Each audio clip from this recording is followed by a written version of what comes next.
Romanos capítulo 11. Deus reservou os seus em Israel. Indago, portanto, acaso Deus rejeitou o seu povo? De forma nenhuma. Ora, eu mesmo sou israelita, descendente de Abraão, da tribo de Benjamim. Nota de rodapé 1. Deus jamais permitiu que todo Israel se afastasse dele. Sempre houve um remanescente fiel entre o povo judeu. Paulo e algumas outras pessoas de fé como ele são a prova disso. São a prova disto. Paulo era originário da tribo de Benjamim, Filipenses 3, versículo 5. Tinha o mesmo nome do primeiro rei de Israel, que também fora benjamita, Saul. Shaul em aramaico. Atos 8, do versículo 1 ao 3, Atos 9, do versículo 1 ao 17, Atos 13, versículo 21. Deus não desprezou o seu povo, o qual de antemão conheceu.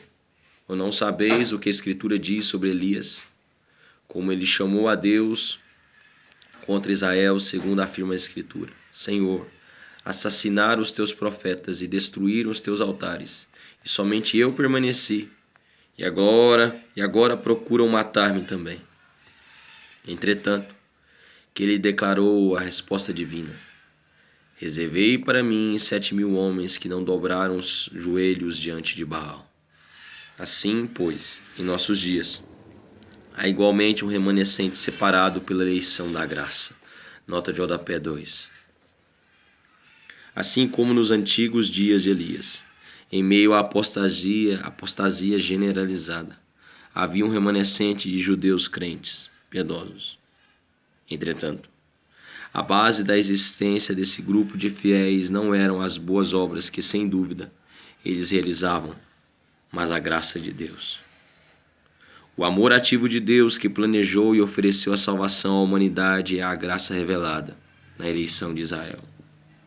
O princípio da graça livre, que parte do coração de Deus, corresponde à fé pela qual é apropriada. 1 Reis 19, do versículo 10 ao versículo 18. Porquanto, se é pela graça, já não o é, mas pelas obras. Caso fosse a graça, deixaria de ser graça. A que conclusão chegar? Israel não conseguiu a bênção pela qual tanto buscava, mas os eleitos a receberam. Os demais foram endurecidos. Nota de rodapé 3. O maravilhoso princípio divino da eleição não foi anulado, mesmo considerando que a maioria dos judeus rejeitou a pessoa e a obra do Messias, Jesus Cristo. Isaías capítulo 6, do versículo 8 ao 10. O pequeno remanescente de fiéis continua vivo e representando o povo da aliança. Versículo 25. Como está escrito, Deus lhes deu um espírito de entorpecimento, olhos para não enxergar e ouvidos para não escutar até o presente dia. E Davi afirma que a mesa deles se transforma em laço e armadilha, pedra de tropeço e em retribuição para eles. Escureçam-se os seus olhos, para que não consigam ver, e suas costas fiquem curvadas para sempre. Nota de rodapé 4. A expressão entorpecimento vem do grego katanuches e significa literalmente picada venenosa, que resultava num adormecimento parcial ou total do corpo. Existe uma lei de causa e efeito no universo. Deus criou nossa mão e o fogo. Se colocarmos a mão no fogo, a lei de causa e efeito diz que ela se queimará. Se tentarmos colocá-la, Deus permitirá que ela seja queimada, ainda que possamos alegar que Deus a queimou. Deuteronômio 29, 4, Isaías 29, 10, Salmo 69, do versículo 22 ao 23. Os gentios, ramos enxertados. Uma vez mais pergunta: acaso tropeçaram para que ficassem prostrados sobre a terra? De forma alguma. Antes, pela sua transgressão veio a salvação para os gentios, para provocar ciúme em Israel. Contudo, se a transgressão deles constitui-se em riquezas para o mundo, e seu insucesso fortuna para os gentios, quanto mais significará a sua plenitude. Nota de rodapé 5. A riqueza refere-se à oferta da salvação aos gentios, ainda que no plano divino ela venha dos judeus, e para eles primeiramente. João 4:22, Romanos 1:16. Os maravilhosos benefícios da salvação já podem ser experimentados pelos gentios crentes, os quais ficaram disponíveis devido à rejeição explícita dos judeus em relação ao Evangelho. Foi essa rejeição costumaz que levou os apóstolos a oferecerem a bênção aos gentios. Atos 3, do versículo 46 a 48, Atos 18, 6.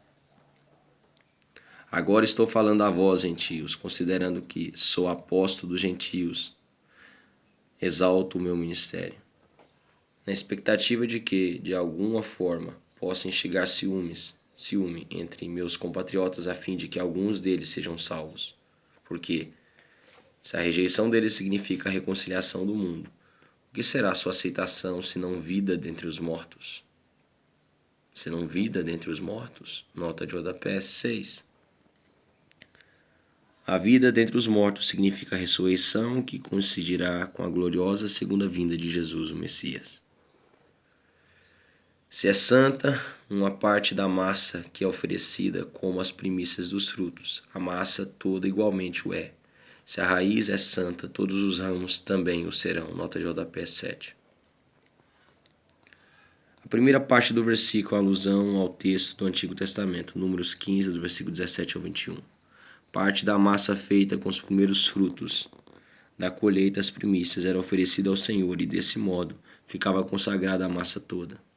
A santa raiz é uma referência à solidariedade do povo israelita para com os patriarcas e homens de fé, Hebreus 11, ou com os judeus como Paulo, que havia aceitado Jesus como o verdadeiro Messias prometido, o unigênito Filho de Deus.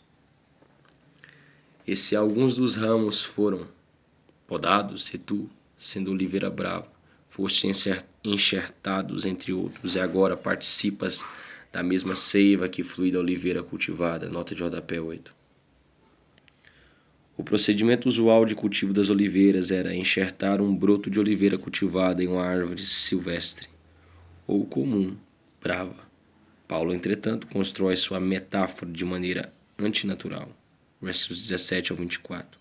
Em referência ao enxerto de um ramo de oliveira brava, os gentios cristãos na oliveira cultivada.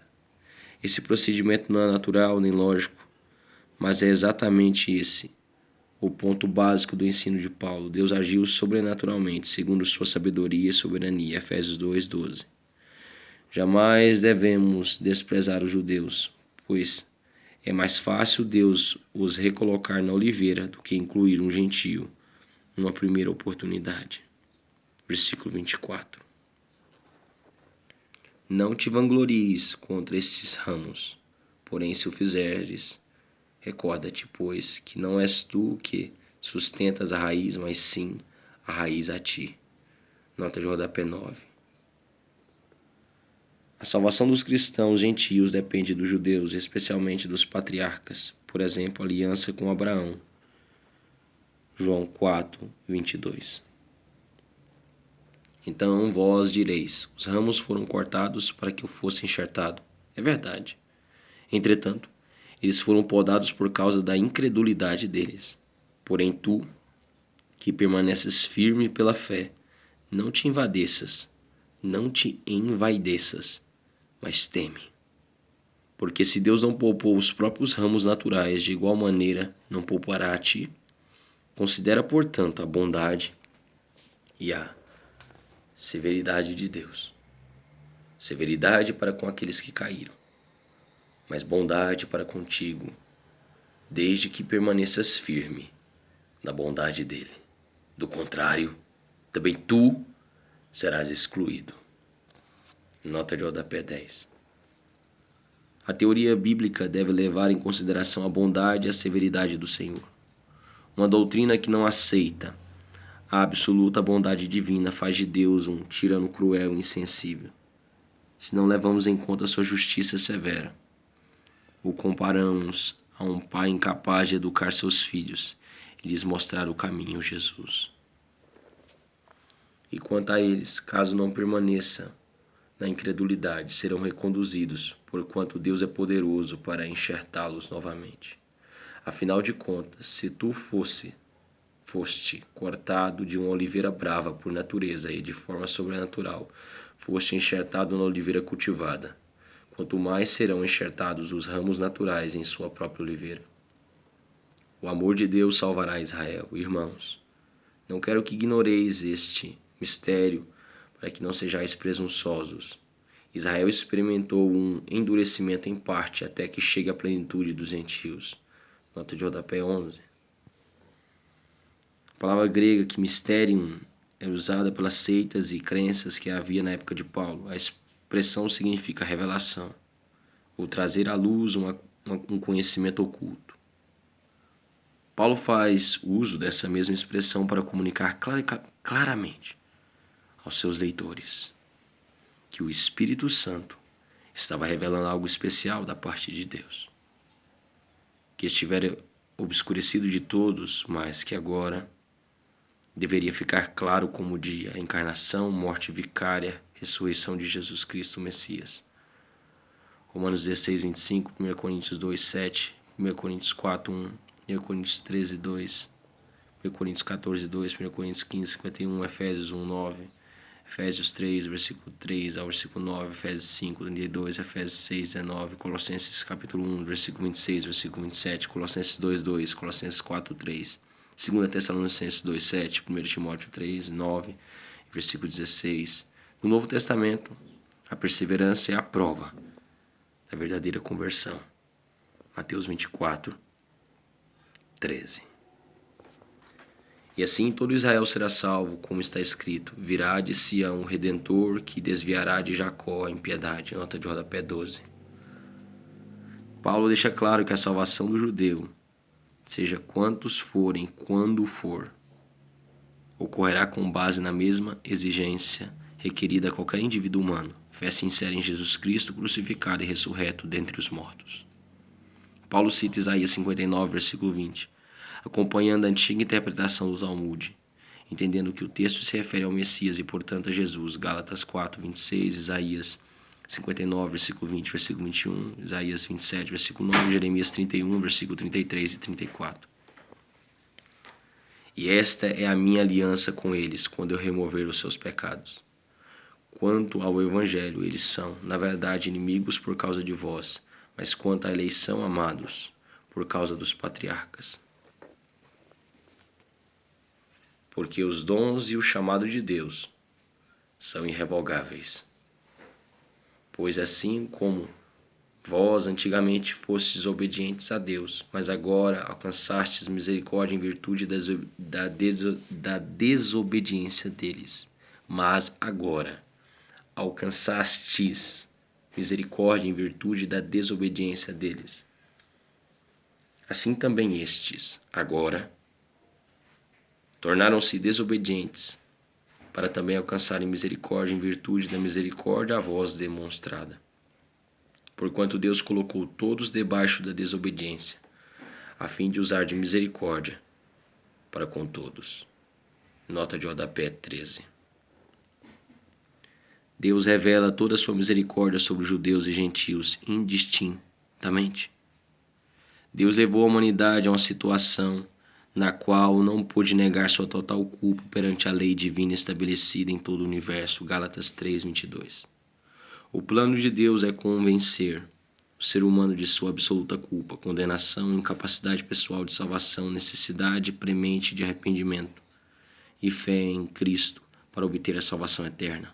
O grande propósito de Deus desde a queda da humanidade, Gênesis capítulo 3. O universalismo, que vemos aqui na expressão misericórdia para com todos, é escatológico, representativo e não absoluto. Tem um sentido de sem distinção, mas não de sem exceção. Hino de adoração a Deus, ó profundidade da riqueza, da sabedoria e do conhecimento de Deus. Quão insondáveis são os seus juízos, e quão inescrutáveis os seus caminhos. Pois Quem conheceu a mente do Senhor? Quem se tornou seu conselheiro? Quem primeiro lhe deu alguma coisa para que ele lhe recompense? Portanto, dele, por ele, para ele, são todas as coisas. A ele seja a glória perpetuamente. Amém. Nota de rodapé 14. O termo profundidade, versículo 33, é usado no sentido de sua inexaurível plenitude. A sabedoria de Deus é inesgotável e não pode ser compreendida completamente pelo ser humano. Nós podemos sentir as bênçãos do seu amor prático e igualmente interminável. Paulo descreve os atributos de Deus em sua doxologia apostólica, verso ou hino de louvor a Deus, que encerrava sermões e obras de literatura cristã. Primeiro, na riqueza de sua sabedoria, ele concebeu o plano da justificação pela fé em Cristo, a sua própria pessoa encarnada em Jesus de Nazaré, incluindo todos os povos do mundo e não apenas os judeus da aliança. Segundo, judeus e gentios estão condenados, mas podem receber a graça da salvação pela fé em Cristo. Terceiro, Deus é a fonte dele, o vínculo, a mídia por meio dele e o fim, tanto em relação ao propósito quanto ao encerramento da história, para ele. De absolutamente tudo o que há no universo.